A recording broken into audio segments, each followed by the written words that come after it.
Միացնայչ տաճարի զանգերը ղողանջեցին աստարարելով կաթողիկե Սուրբ Էջմիածնի տոնը։ Գարեգին երկրորդ ամենայն հայոց կաթողիկոսի հանդիսապետությամբ մատուցվեց Սուրբ եւ անմահ պատարագ։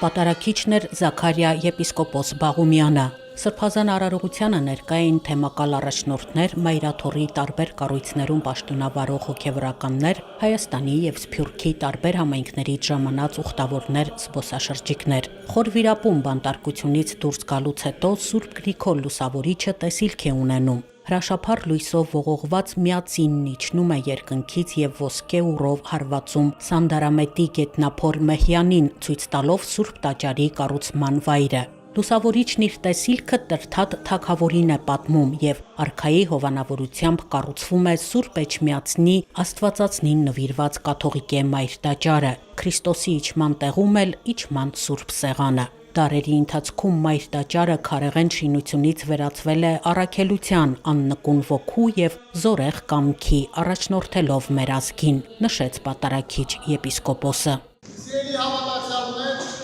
այսօր առանձնահատուկ է բաբախում ամեն հայի սիրտ ու ցնծում նրա հոգին, որովհետև կաթողիկե Սուրբ Էջմիածնի միացնայեջ մայր տաճարի տոնն է։ Այս տաճարը մեր պատմության նուր վկան է, նոյան տապանը,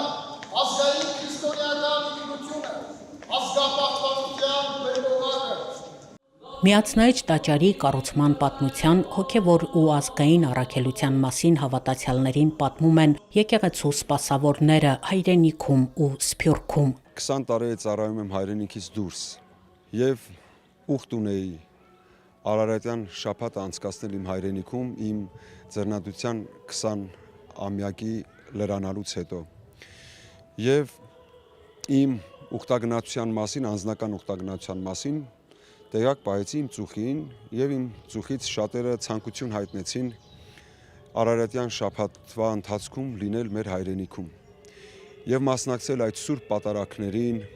հպվել սուրբ մասունքներին, որոնք դուրս են բերվում տոների առիթով։ Հատկապես մենք շեշտը դրեցինք Սուրբ Էջմիածնի տոնին այսօրվա վրա, որովհետև դրսում մեզ համար միակ հիմքը եւ փարոսը դեպի հայրենիք մեր գցած հայացքի ժամանակ մայրաթոր Սուրբ Էջմիածինն է։ Մենք Էջմիածնի միջոցով ունենք փրկություն։ Մեր փրկության տապանը, մեր փրկության նավը, որ մեզ պիտի տանի փրկության նավահանգիստ Էջմիածինն է։ Եվ Էջմիածինը դարեր շարունակ կանգուն է մնացել, թեև հայրապետական աթոռը դարերի ընթացքում դեգերել է շուրջ 1000 տարի, բայց Էջմիածինը միշտ կանգուն է մնացել, ի վերջո հայրապետական աթոռը 1441 թվականին նորից վերադարձավ Էջմիածին եւ հուսանք, որ Աստծո շնորհով պիտի մնա մինչև մեր Տեր Հիսուս Քրիստոսի երկրորդ գալուստը։ Մեր եկեղեցին անսասան է, հաստատուն է։ Հնարավորություն ունեցանք այս չքնաղ օրերի մի փոքրիկ հատվածը աղոթակից լինելու եւ մանավանդ այսօր նամանավանդ մեր Սուրբ Մայր տաճարի Սուրբ Էջմիածնի վերահոսումից հետո առաջին անգամն է, որ ուխտավորաբար այստեղ են գտնում եւ կարողացանք ներկա գտնվել Սուրբ եւ անմահ պատարագին։ Մեծ օրհնություններ ստացանք եւ հուսամ, որ այդ օրհնությունները վայելում է ամեն մի հայը աշխարհի որ ծայրում որ լինում է եւ ուխտավորաբար գալիս է մայրաթոր Սուրբ Էջմիածին, այդ օրհնությունը իր հետ է եւ այդ օրհնության վերադառնում է իր բնակության վայրը։ Մայրաթոր Սուրբ Էջմիածնում մարդիկ վերապրեցին սրբազան արարողության խորհուրդը։ Ուխտավորների աղոթքները, զբոսաշրջիկների, նրանց ուղեկցող զբոսավարների խոսքը, մտորումները Միացնայչ տաճարի հայոց եկեղեցու անսասանության մասին էին։ Զբոսավար եմ 2001 թվականից։ Մեր հյուրերը հիմնականում եվրոպացի են։ Պատմում եմ ավելի հասանելի ձևի, իհարկե, եւ մարդիկ շատ հետաքրքիր լսում են, հետաքրքիր հարցեր են տալի եւ ամեն անգամ Էջմիածնից հետո նրանք ասում են մենք հանգստություն ենք զգում, այստեղից դուրս գալուց շատ ավելի հանգիստ են դուրս գալի։ I'm Chris, I'm from Canada. Ես Քրիսն եմ Կանադայից, եկել եմ հատուկ Հայաստանը ուսումնասիրելու, տեսնելու համար։ Էջմիածնի մասին լսել եմ, առաջին քրիստոնյա օջախն է, շատ գեղեցիկ է եւ տպավորիչ։ So I was interested. Սփյուռքում միակ մարմնացումը կապի հայրենիքի եւ հայ ժողովրդի դա եկեղեցին է։ Անգամ այն անհավատ մարդկանց համար, որոնք եկեղեցի չեն հաճախում։ Վաղ թե ուշ բոլորն էլ միտեղ են հանդիպում, միակ հայկական տեղերը ամբողջ Սփյուռքի օջախներում դա հայկական եկեղեցիներն են։ Ես այդ բոլոր հայկական եկեղեցիների եւ վարչական, եւ հոգեվոր, եւ պատմական, մշակութային կենտրոնը միշտ եղել է ու կա եւ մնում է Էջմիածինը։ Միակ դեղն է երևի, որտեղ մարդիկ հավաքվեն,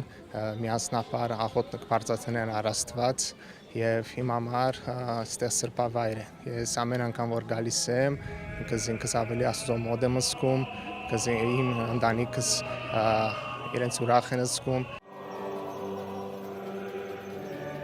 Սուրբ Պատարագի ավարտին կատարվեց հայրապետական մաղթանք։ Վեհափար հայրապետը, եկեղեցականները, ժողովուրդը աղոթք բարձրացրեցին առ Աստված Մայրաթոր Սուրբ Էջմիածնի անսասանության եւ հավետ պայծառության համար։ Տեր մեր Փրկիչ Հիսուս Քրիստոս, որ աղոթյուն եւ միշտորտությամբ բազմաչարչար վկային քո եւ հորն մեր Սրբույն Գրիգորի Լուսավորչին Հայրապետական մաղթանքի հնչյունների ներքո Գարեգին II ամենայն հայոց կաթողիկոսը օրհնություն բաշխեց կաթողիկե Սուրբ Էջմիածնի տոնի առթիվ Մայրաթորում հավաքված մարդկանց։